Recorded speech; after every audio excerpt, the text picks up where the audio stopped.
বছর আটক করে রাখা হয়েছিল। আমাদের নেতা যে নেতা আমাদেরকে নেতৃত্ব দিচ্ছেন, আমাদেরকে স্বপ্ন দেখাচ্ছেন নতুন বাংলাদেশের, যিনি আমাদের 31 দফা কর্মসূচি দিয়ে গোটা জাতিকে সামনের দিকে এগিয়ে চলবার কাজ শুরু করেছেন, সেই নেতাকে মিথ্যা মামলা দিয়ে নির্বাসিত করে রেখেছিল।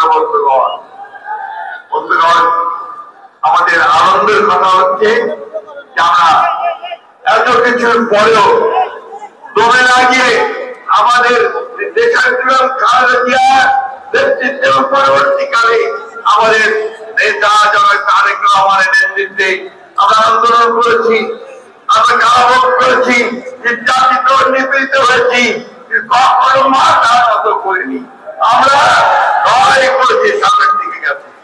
বন্ধুগণ, আমি আজকে আমাদের সেই সব শহীদ যারা এই দীর্ঘ 15 বছরে এবং জুলাই আগস্ট মাসে যারা প্রাণ দিয়েছেন, শহীদ হয়েছেন, তাদের প্রতি শ্রদ্ধা জানাচ্ছি। আমাদের সেই সব আহত ভাইদেরকে যারা আহত হয়েছেন, বন্ধু হয়েছেন, চোখ হারিয়েছেন, তাদের প্রতি সহানুভূতি জানাচ্ছি এবং আশা করছি যে তারা আমাদের সরকার তাদের সুচিকিৎসার ব্যবস্থা করবে।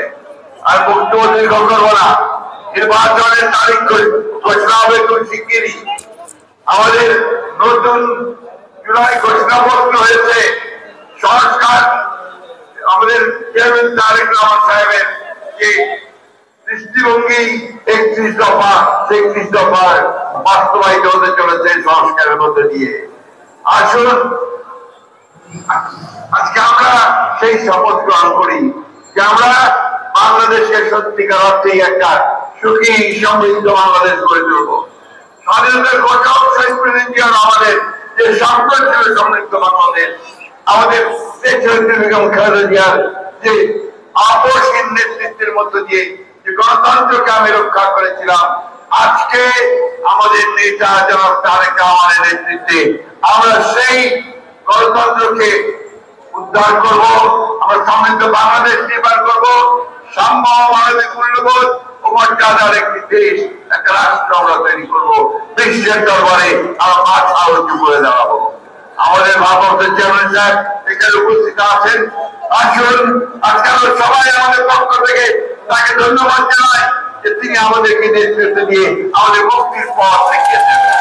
আমি ধন্যবাদ জানাবো দেশের সমস্ত মানুষকে, রাজনৈতিক দলগুলোকে, ছাত্রদেরকে, এবং এটা না বললেই নয়, আমি দেশপ্রেমিক সেনাবাহিনীকেও আমি আন্তরিক ধন্যবাদ ও কৃতজ্ঞতা জানাতে চাই। তাদের সহযোগিতায় আমরা এই বিজয় অর্জন করতে পেরেছি। এই কথা বলে আমি আমার চ্যানেলকে অনুরোধ করবো